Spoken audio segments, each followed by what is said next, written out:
सवाल ये पैदा होता है कि जो व्यक्ति एक छोटा सा मोबाइल दुकान चला रहा है उसने करोड़ों रुपए का खाना कैसे खिला दिया। तो इसमें टेसुआ बहाने की क्या ज़रूरत है, इसमें रोना धोना करने की क्या ज़रूरत है। सवाल है जवाब दे दो, सवाल है हिसाब दे दो, सवाल है सारे डिटेल कैलकुलेट करके निकाल करके दे दो। एक महीना से ऊपर आप 4 टाइम सबको खाना खिला रहे हैं और फिर इवनिंग का स्नैक्स भी खिला रहे हैं, तो ये पैसे आए कहाँ से हैं। अगर आपने सवाब का काम किया है तो वो सवाब ही दिखा दीजिए। तो बहुत क्रिस्टल क्लियर है। जुनैद भाई बच क्यों रहे हैं आप, इसमें रोने की कोई ज़रूरत नहीं है जुनैद भाई, इसमें कल्पने की कोई जरूरत नहीं है जुनैद भाई। फिर तो हम कहेंगे कि आप मगरमच्छ के आंसू बहा रहे हैं। आपका प्यार तो हमने सीए एनआरसी के विरोध के वक्त भी देखा था, आपका प्यार तो हमने शाहीन बाग में भी देखा था, आपकी मोहब्बत रेडिकल इस्लामिस्ट से तो हमने दिल्ली दंगे 2020 में भी देखा था, आपकी मोहब्बत तो हमने उमर खालिद के साथ भी देखा है, आपकी मोहब्बत तो हमने शर्जील इमाम के साथ भी देखा है, आपकी मोहब्बत तो हर रेडिकल जगह पर हो जाती है। जुनैद भाई आपकी मोहब्बत हमेशा भारत के सरकार के खिलाफ ही क्यों होती है। देश की रक्षा और सुरक्षा के बीच में कभी भी सुप्रीम कोर्ट उनको ऐसी राहत तो नहीं दे सकता है कि आप कुछ भी मत बताइए जुनैद भाई, क्योंकि आप सुन्नत रसूल की दाढ़ी रखते हैं तो आप बैठ जाइए घर पे, आपको कुछ जवाब देने की ज़रूरत नहीं है। मुझे लगता है योगी जी काफ़ी है जुनैद भाई से सारा कैलकुलेशन और सारा हिसाब किताब और उनके हर साल का आईटीआर निकलवा करके जनता के सामने रखने के लिए। दिल्ली के जंतर मंतर पर एक धरना प्रदर्शन हुआ, एक प्रोटेस्ट हुआ, जिस प्रोटेस्ट को पूरे देश ने देखा और उस प्रोटेस्ट में एक बड़ी मांग थी, जिस मांग को सरकार ने माना भी। और उस मांग में ये कहा गया था कि धर्मेंद्र प्रधान इस्तीफा दें, और इस प्रोटेस्ट के बाद धर्मेंद्र प्रधान का इस्तीफा भी हो गया। कई चेहरे इस प्रोटेस्ट से निकल कर आए, लेकिन एक चेहरा जो आज भी मीडिया और सोशल मीडिया पर पूरी तरीके से वायरल हो रहा है, चर्चा है, तमाम जगहों पे उस चेहरे, उस नाम की चर्चा है, और वो नाम है मोहम्मद जुनैद। मोहम्मद जुनैद की चर्चा आज इसलिए ज़ोरों पर है कि जिस तरीके से पिछले 35-36 दिन वो प्रोटेस्ट चला, तो मोहम्मद जुनैद ही वो व्यक्ति था जिसने वहाँ पर खाने पीने का इंतज़ाम कराया गया, खाने पीने का इंतज़ाम किया गया। इसको लेकर मोहम्मद जुनैद के लिए कई लोगों ने दुआएं भी करी, कई लोगों ने मोहम्मद जुनैद के इस कदम को सराहा भी। लेकिन अब जब ये प्रोटेस्ट ख़त्म हो चुका है तो वही लोग अब हिसाब भी पूछ रहे हैं। वही लोग ये भी कह रहे हैं कि जुनैद भाई आपने काम तो बहुत अच्छा किया, लेकिन ये अल्लाह दिन का चिराग आपके पास आया कहाँ से, आखिरकार लाखों रुपए रोज का खाना आपने खिलाया कहाँ से। इसी को लेकर पुलिस मोहम्मद जुनैद से पूछताछ भी कर रही है। कई बार पुलिस ने उसके परिवार को हालांकि बुलाया भी है, लेकिन इस पर नाजिया इलाही जो सोशल एक्टिविस्ट हैं और लॉयर भी हैं, मैम कैसे देख रही हैं। कई लोग तो साहब जुनैद साहब को, जुनैद भाई को सलाम भी कर रहे हैं, लेकिन आज वही लोग पूछ रहे हैं कि भैया ये अल्लाह दिन का चिराग जो है जुनैद भाई ज़रा हमें भी बता दो। प्रोटेस्ट तो आगे भविष्य में भी चलते रहेंगे। इतना बड़ा इवेंट जो हुआ है, खाने पीने की व्यवस्था, इसको लेकर सवाल खड़े हो रहे हैं। वंदे मातरम, जय माँ काली। एक्चुअली में मैं भी बहुत जिज्ञासा में हूँ, बहुत जिज्ञासा में हूँ कि गाज़ियाबाद में एक छोटे से मोबाइल के दुकान में चलाने वाला व्यक्ति, मुझे लगता है कि महीने में 2 लाख रुपए भी अगर कमाता होगा तो बहुत बड़ी बात है। एक छोटा सा मोबाइल दुकान चलाने वाला व्यक्ति सुन्नत रसूल की दाढ़ी रखा हुआ है और सर पर इस्लामिक टोपी भी है, और कहीं ना कहीं मुसलमान और शांतिपूर्ण समुदाय की पहचान को भी पूरे जंतर मंतर पर फैलाता हुआ नजर आया। और इस देश में मसीहा बन कर के तिलचट्टों के भूख को मिटाता हुआ भी नजर आया। मानो जैसे कि इस भारत देश में एक ऐसा मसीहा पैदा हो गया जो इस्लाम की पहचान के साथ तिलचट्टों का भूख मिटाने वाला एक नए रूप में, पैगंबरों के रूप में हमारे सामने उभर करके आया। अब सवाल ये पैदा होता है कि जो व्यक्ति एक छोटा सा मोबाइल दुकान चला रहा है उसने करोड़ों रुपए का खाना कैसे खिला दिया। बहुत साधारण सा सवाल है, बहुत साधारण सा सवाल पुलिस का है, बहुत साधारण सा सवाल प्रशासन का है, बहुत साधारण सा सवाल शासन का है, और बहुत साधारण सा सवाल हमारे योगी आदित्यनाथ जी की सरकार का है जी। आज अगर आप एक YouTube चैनल चला रहे हैं और अगर आप रेंज रोवर से घूम रहे हैं, या आप उत्तर प्रदेश में महल खरीद रहे हैं, या आप हर रोज़ 5 लाख रुपए का लोगों को खाना खिला रहे हैं, तो आपसे भी सरकार पूछेगी और पुलिस पूछेगा, सुरक्षा एजेंसी पूछेगी कि कहाँ से आए ये पैसे। तो इसमें टेसुआ बहाने की क्या ज़रूरत है? इसमें रोना धोना करने की क्या ज़रूरत है? सवाल है जवाब दे दो, सवाल है हिसाब दे दो, सवाल है सारे डिटेल कैलकुलेट करके निकाल करके दे दो। जुनैद भाई तो ये कह रहे हैं कि जो आपने कहा कि एक दाढ़ी है, सर पे इस्लाम की टोपी है, जुनैद भाई कह रहे हैं कि यही मेरा गुनाह है, यही मेरा जुल्म है, नहीं। इसीलिए मुझे परेशान किया जा रहा है। खाना खिलाना, किसी की सेवा करना, किसी प्यासे को पानी पिलाना, किसी धरने में सेवा करना, ये गुनाह है क्या? क्या ये इस्लाम में गुनाह है, या भागवत की गीता में गुनाह है, या रामायण में गुनाह है? ये गुनाह कहाँ है? जुनैद भाई तो पूछ रहे हैं मेरा गुनाह सिर्फ यही है कि मेरे नाम के आगे मोहम्मद जुनैद लगा है। नहीं, मोहम्मद जुनैद साहब जो इस्लामिक चीज़ों को बहुत खूबसूरती से और बहुत शानदार तरीक़े से वहाँ पर दर्शा रहे थे, इस्लाम का नाम बुलंद कर रहे थे, पैगंबरों का नाम बुलंद कर रहे थे। अगर गंगा मैया से और यमुना मैया से पानी ला करके पिला रहे होते तो कोई उनसे सवाल नहीं करता।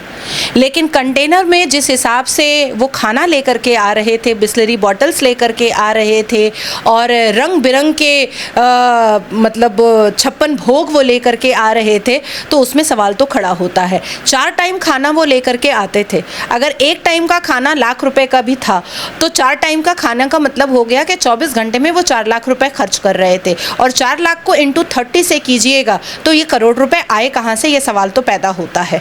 हाँ, अगर आपने एक दिन भंडारा किया होता, आपने एक दिन मिलाद की जलेबी बांटी होती, आपने एक दिन ईद मिलादुन नबी की जलेबी बांटी होती, आपने एक दिन कोई खरात करवा करके आपने मलीदा बंटवाया होता, तो आपसे कोई सवाल नहीं पूछता।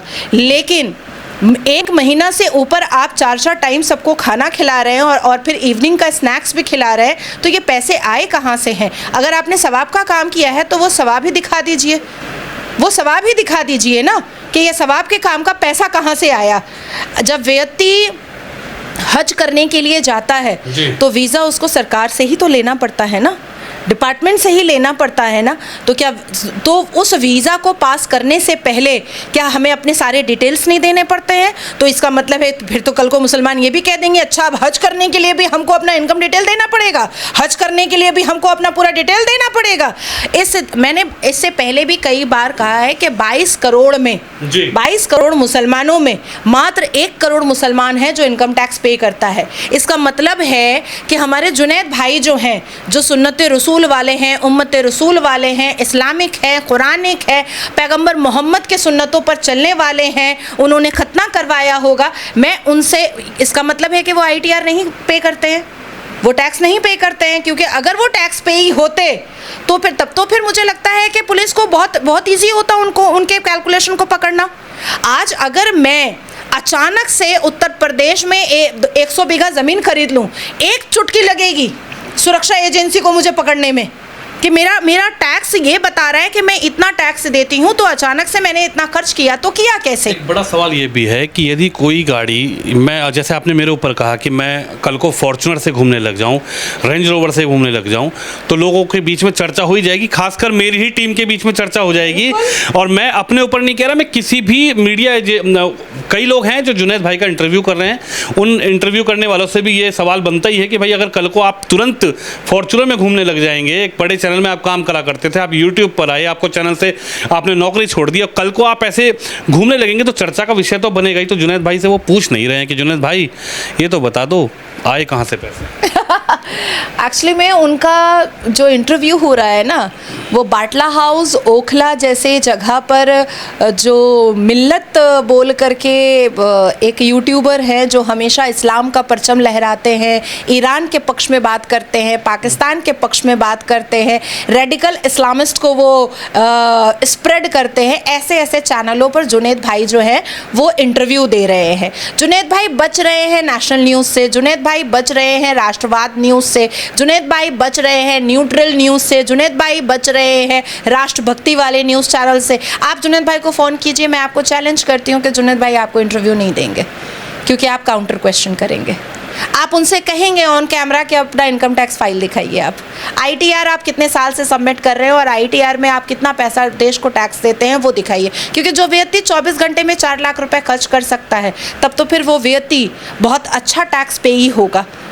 वो और सरकार भी उसका स्वागत करेगी कि आप सरकार को हेल्प कर रहे हैं, आप सरकार की आर्थिक व्यवस्था को मजबूत कर रहे हैं, आप सरकार को टैक्स भर रहे हैं, तो आपको छूट है कि आप खाना खिलाइए, बिरयानी खिलाइए, पानी पिलाइए, आप सरकार को टैक्स देके आप कुछ भी करिए। हमारे देश में लाखों ऐसी मंदिरें हैं जो सरकार के अंडर कंट्रोल है और सरकार को टैक्स पे करती है, और टैक्स पे करने के साथ साथ वो गुरुकुल चलाती है, वो हॉस्पिटल, मैं मंदिरों की बात कर रही हूँ, वो हॉस्पिटल चलाती है, वो विद्या आश्रम चलाते हैं, वो अनाथ आश्रम चलाते हैं, वो बहुत सारी चीज़ें ऐसे मतलब सोशल वर्क का करते हैं, जिसमें कोई सवाल इसलिए नहीं पैदा उठता है क्योंकि ऑलरेडी उनका जो फाइल है वो निकाल करके देख लिया जाता है कि भाई इतना चंदा आ रहा है, इतना सरकार को टैक्स दिया जा रहा है और इतने से वो सोशल वर्क कर रहे हैं। तो बहुत क्रिस्टल क्लियर है। जुनैद भाई, बच क्यों रहे हैं आप? इसमें रोने की कोई ज़रूरत नहीं है जुनैद भाई, इसमें कल्पने की कोई ज़रूरत नहीं है जुनैद भाई। फिर तो हम कहेंगे कि आप मगरमच्छ के आंसू बहा रहे हैं। ये जो टेसवा है, ये जो मुहर्रम का मातम है, ये जो खमनी की मोहब्बत है, आपका प्यार तो हमने सीए एनआरसी के विरोध के वक्त भी देखा था, आपका प्यार तो हमने शाहीन बाग में भी देखा था, आपकी मोहब्बत रेडिकल इस्लामिस्ट से तो हमने दिल्ली दंगे 2020 में भी देखा था, आपकी मोहब्बत तो हमने उमर खालिद के साथ भी देखा है, आपकी मोहब्बत तो हमने शर्जील इमाम के साथ भी देखा है, आपकी मोहब्बत तो हर रेडिकल जगह पर हो जाती है। जुनैद भाई, आपकी मोहब्बत हमेशा भारत के सरकार के खिलाफ ही क्यों होती है? तो एक आपको सिर्फ अपना आईटीआर दिखाना है जुनैद भाई, और अपनी इनकम दिखा देनी है। अगर आप वाकई में देश की सरकार को टैक्स इतना पे कर रहे हैं कि आप एक दिन में 4 लाख का खाना खिला सकते हैं, तो हम तो आपका स्वागत करेंगे, हम तो आपको फूलमाला पहनाएंगे, हम तो आपको आपकी इज्जत अफजाई करेंगे, आपको फेलिसिटेट करेंगे। सरकार के भी कई मंत्रालय बुला करके आपको ऑनर करेंगे कि एक मुसलमान व्यक्ति ऐसा मसीहा सामने आया है जो सरकार को टैक्स इतना पे करता है कि हर रोज 4 लाख का खाना गरीबों को खिला सकता है। घबराने की तो बात नहीं। आपने कुछ तस्वीरें बताई जुनैद भाई कि आपने कई चीज़ों का जिक्र किया, शाहीन बाग का जिक्र किया, सीए आंदोलन का जिक्र किया, दिल्ली दंगों का जिक्र किया।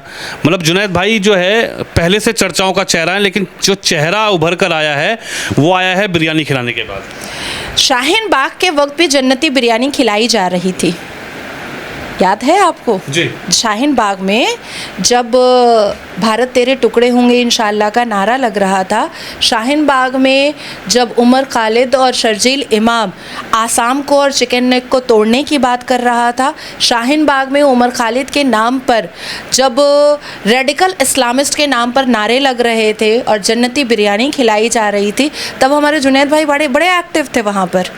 उसके बाद फिर हमारे जुनैद भाई एक्टिव हुए थे ताहिर के लिए, जिसको अभी सज़ा हुई है, जिसने हमारे एक ऑफिसर को मार कूट करके गटर नाले में फेंक दिया था, गटर नाले में फेंक दिया था। अभी माननीय कोर्ट ने फैसला भी सुना। जुनैद भाई ताहिर के पक्ष में बहुत सारे वीडियोस बनाते थे। जुनैद भाई ने तो अपना पुराना फेसबुक और इंस्टाग्राम हटा दिया है। जुनैद भाई ने तो अपना पुराना सारा सोशल मीडिया जो है उन्होंने पूरे तरीके से वैनिश कर दिया है। लेकिन जुनैद भाई, अभी तो बहुत अच्छा ज़माना है सोशल मीडिया का, पुरानी चीज़ें भी तो खुलकर आ ही जाती हैं। कितने एक्टिव थे जुनैद भाई। ताहिर को जब अरेस्ट किया गया था तो वो पहला मुसलमान व्यक्ति था जो ताहिर के पक्ष में आकर के खड़ा हुआ था। वो हमारे वही तिलचट्टों को खाना खिलाने वाले जुनैद भाई थे, वही जुनैद भाई हैं वो, ये कोई दूसरे जुनैद भाई नहीं है। दूसरा कि ये वही जुनैद भाई हैं जो फर्जी किसान आंदोलन हुआ था, जिसमें बेटियों के साथ दुष्कर्म किया जा रहा था टेंट में ले जा करके। उस फर्जी किसान आंदोलन में भी हमारे जुनैद भाई बैठते हैं। तो तिलचट्टों ने रेंट पर भी तिलचट्टा खरीदा था, तो उसी में से एक रेंटेड तिलचट्टा हमारे जुनैद भाई भी थे। जुनैद भाई तो कह रहे हैं सुप्रीम कोर्ट चले गए हैं, कह रहे हैं कि साहब बड़ा परेशान किया जा रहा है, माननीय कोर्ट में अपनी याचिका दायर कर दी है। कह रहे हैं कि साहब खाना खिलाया मैंने, पानी पिलाया मैंने, जूस पिलाया मैंने, बिरयानी खिलाई मैंने, और मुझे ही साहब देखिए योगी आदित्यनाथ की पुलिस जो है परेशान कर रही है। देखिए, हमारा देश जो है वो संवैधानिक है, जो चाहे वो सुप्रीम कोर्ट जा सकता है। जी। मेरे मामले में भी मुसलमान पक्ष 2 बार सुप्रीम कोर्ट गए। सुप्रीम कोर्ट ने अपना निर्णय सुनाया कि आप पुलिस पे भरोसा कीजिए, आपको पुलिस पे भरोसा करना चाहिए। उसी तरीके से जुनैद भाई का भी honourable supreme court of India उनके लिए भी दरवाज़ा खुला है और जुनैद भाई बिल्कुल जा सकते हैं। लेकिन 4 लाख का पर डे खाना खिलाने वाले जुनैद भाई ये ना भूलें कि honourable supreme court of India भी संविधान से ही चलता है और संविधान कभी भी पुलिस के इन्वेस्टिगेशन और इंटरोगेशन में, सुरक्षा एजेंसी के इन्वेस्टिगेशन और इंटरोगेशन में, देश की रक्षा और सुरक्षा के बीच में कभी भी सुप्रीम कोर्ट उनको ऐसी राहत तो नहीं दे सकता है कि आप कुछ भी मत बताइए जुनैद भाई, क्योंकि आप सुन्नत रसूल की दाढ़ी रखते हैं तो आप बैठ जाइए घर पे, आपको कुछ जवाब देने की ज़रूरत नहीं है। मुझे लगता है योगी जी काफ़ी हैं जुनैद भाई से सारा कैलकुलेशन और सारा हिसाब किताब और उनके हर साल का ITR निकलवा करके जनता के सामने रखने के लिए। एक आखिरी सवाल आपसे नाजिया मैम ये है, जब जुनैद भाई खाना खिला रहे थे तो कुछ मीडिया ने पूछा कि जुनैद भाई ये कैसे हो रहा है ये सब चीज़ें, तो उन्होंने कहा कि मैं कोई जुल्म नहीं कर रहा हूँ, चाहे मेरा घर बुलडोज़ हो जाए, चाहे मेरे ऊपर कुछ भी आफत आ जाए, लेकिन मैं यहाँ पर बच्चों का साथ देने आया हूँ और अब मुझे पीछे की कोई चिंता नहीं है। चाहे बुलडोज़ मतलब सरकार पर ही, योगी आदित्यनाथ पर ही उन्होंने बोला था कि बुलडोज़ कर दें या कुछ भी कर दें, मैं ये काम जो है करता रहूँगा।